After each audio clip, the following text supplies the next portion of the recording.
राधास, उनका आत्मसम्मान हो जाता है फिर। अरे गुरु के घर में और जो नाम के अधिकारी हैं, जो भक्ति के मार्ग पर चले, उनका कोई आत्मसम्मान नहीं होता। वो तो दिनों के दिन गरीबों के गरीब हैं। वो तो परमात्मा के दर के भी मांगते और भिखारी हैं। उनको तो कोई भी कुछ भी कह देगा। कहते नहीं क्या, कहते भी हैं। इतनी जिसमें सहन शक्ति आ जाए, जिसमें धैर्य आ जाए, जिसका स्वभावशील हो जाए, जिसमें सच्चाई, ईमानदारी और सत्य मार्ग पर चलने की भावना प्रबल हो जाए, तब कहीं वो उसे रास्ते पे चलने के योग्य होता है। अब पाखंड हो रहा है दुनिया में, इतना बुरा पाखंड हो रहा है कि अगर उनको कह दें या किसी का नाम लेके बोल दें तो, लेकिन पागल दुनिया भी हो रही है। आंधी दुनिया मोह दुज्ञान लांडा भूत करे घमसान। ज्ञान देनिया तो मोह दूसरे कुछ नहीं, उसको एक नहीं पता क्या है क्या नहीं है। कैसे ज्ञान कहाँ से ले लिया? कभी गुरु के पास गए? कभी गुरु से दीक्षा लेके सेवा का मौका मिला? कभी गुरु ने तुम्हें वो गुप्त ज्ञान, वो गुण, वो गुरु सिखाया? अपने आप सब कुछ बन के, गुरु बन के भी आओ, नाम ले लो। नाम क्या का देगा? नाम तो कौन सा नाम? तो नाम का खुद नहीं पता तो क्या नाम देगा? ये चार बात बता के कि उड़ा बीण का लहरा बाजे है, उड़ा बंसरी बाजे है, उड़ा घंटा बाजे है, और ये सतनाम सो ओंकार, ये ओंकार नाम से ये नाम हो गए। सब कोरा पाखंड है। ये सब कोरा पाखंड है। नाम तो बहुत दूर की चीज़ है। नाम को जो इंसान समझ जाता है, उस इंसान का जीवन बदल जाता है। क्या भावना है? वहाँ से निकलते नहीं, तुम्हारी निंदा चुगली और गंदी आदत तुम्हारी छूटती नहीं। क्यों सत्संगों में आते हो? क्या मिलेगा तुम्हें सत्संग से? क्या मिलेगा उस जगह से? अरे जिसको खुद तो वो अंधा कौन है? अंधा तो ज्ञान बांटने वाला है, मोदू।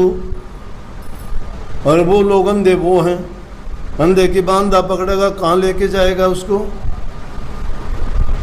बंधा हुआ अगर खुद है तो तुम्हें कैसे खोल देगा?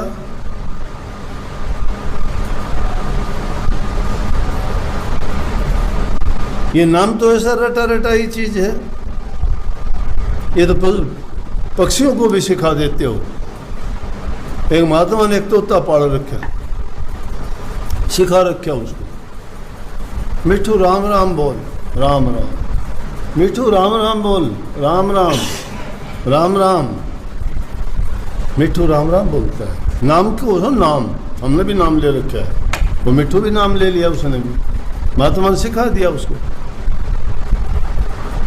भले नाम से आदमी की 84 कटती है, नाम से इंसान के पाप धुलते हैं, नाम से इंसान की बुरी आदतें छूटती हैं। ये नाम इस जीव का कल्याण करता है, उद्धार करता, कल्याणकारी है नाम। महात्मा ने बहुत सिखा दिया उसको। एक दूसरा महात्मा आ गया। उस महात्मा को जो डेराधारी महात्मा था कहने लगे, मैं कोई और काम करता हूँ, तू जा मिट्टू को चूगा पानी भी खिला। हर टाइम तोड़ने में लग गया। आधे तो उसी टाइम चल दिए। कहने लगे कोई बात हुई? हमने इतनी मेहनत करके बनवाया था, देखा नहीं क्या कमी थी, कह दिया तोड़ दो। आधे चले गए। दोबारा बनाया उन्होंने, फिर देखने आए, बोला तोड़ दो इसको। फिर दोबारा भी तोड़वा दिया। कुछ जो बचे थे वो भी चले गए। लोग आलोचना भी करने लगे गुरु की। दोबारा फिर तैयार किया। फिर गुरु साहब आए, फिर देख के कहने लगे, अरे क्या बनाते हो, तुम्हें बनाना ही नहीं आता, बेकार कर दिया सब, कुछ नहीं है। फिर हुक्म दिया तोड़ दो इसको। सब चले गए। रामदास जैसे भी कहने लगे, क्यों खाम बेवकूफ़ हो गया तू, सब चले गए, हम भी जा रहे हैं। गुरु साहब की तो बुद्धि भ्रष्ट हो चुकी है, बूढ़ा हो गया, अब समझ इसमें रही नहीं है, वैसे ही कह देता है। बोले अरे सत्यानाशी हो, तुम गुरु को ये कहते हो कि उनकी बुद्धि खराब हो। अगर वो गुरु की बुद्धि खराब होगी तो सारी सृष्टि ही खराब होगी। गुरु के बारे में तुम्हारा ये भाव और ये ख्याल है, जाओ यहां से, जिसको जाना हो जाओ, मैं तो करूंगा यही काम। गुरु साहब आए, देखा, बोले कहाँ है सब? बोले ये सब गए छोड़ के। बोले आप क्यों लगे हुए हो, क्या फायदा है? बोला जी गुरु के हुक्म में फायदा और नुकसान क्या है? मुझे तो अगर गुरु लाख बार भी कहेगा तो मैं लाख बार भी बनाऊंगा, और लाख बार तोड़ने की कहेगा तो लाख बार भी तोड़ूंगा। मेरा मतलब सेवा करने से है, मेरे से कोई सेवा करवाओ। तुड़वाने की भी सेवा है, तुड़वाने की भी सेवा है, और बनाने की भी सेवा है। दोनों में आपका ही हुक्म काम करता है ना। मेरा मन तो नहीं किसी में, ना मेरा मन बनाने में है, ना मेरा मन तोड़ने में है। गुरु का हुक्म और गुरु की आज्ञा, शिष्य का धर्म और कर्म जो होता है वो करता हूँ मैं। शिष्य का धर्म और कर्म है कि गुरु की आज्ञा का पालन करें, वो आपकी कृपा है जो आपने हुक्म दिया। मैं क्या कर सकता हूँ, अनजान हूँ, कुबुद्धि हूँ, लेकिन फिर भी मैं इतना जानता हूँ, आपसे प्यार करता हूँ। आपके वचन, आपकी बात और उसकी आज्ञा का पालन हो जाए, मेरी यही भक्ति है, मेरी यही भक्ति है और मेरी यही सोच है। बोले कि वाह भाई वाह, जा तू परीक्षा में पास हुआ और जो है अब चौथी गद्दी का गुरु भी हो, आगे से तू ही जीवों को संभालेगा। तो रामदास जी को गद्दी दे दी। कहाँ चने बेचने वाला बच्चा, गरीब, गुजारा भी नहीं होता था। सेवा के कारण गुरु की आज्ञा में रह के निश्चल, निष्कपट और बिना किसी भेदभाव के, और उसके कारण वो गुरु बने, चौथे गद्दी के गुरु रामदास जी। और रामदास जी तक सिखों में गद्दी एक दूसरे को मिलती गई, लेकिन पांचवी गद्दी के बाद में गद्दी घर में रहने लगी। तो सिख गुरुओं से जो हमें शिक्षा मिलती है, यूँ तो सब गुरुओं ने ही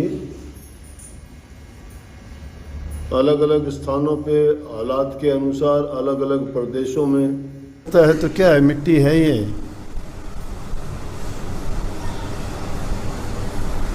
मिट्टी में मिल गए, सब मिल गए। संत, फकीर, राजा, ओलिया, महाराजा जितने आए मिट्टी में मिलते चले गए। इंसान को क्या रह जाती है? गुण। गुण और अवगुण दो ही चीज रहती है। उसके बाद में दुष्ट आदमी को तो गालियां देते हैं, अपना मुंह काला करवा लेते हैं, गलत काम करके, उल्टे सीधे काम करके।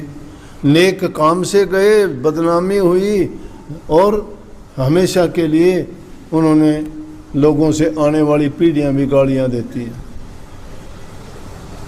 औरों की बात छोड़ो, रावण को गालियां देते हैं, आग लगा के जलाते हैं, कंस को गालियां देते हैं।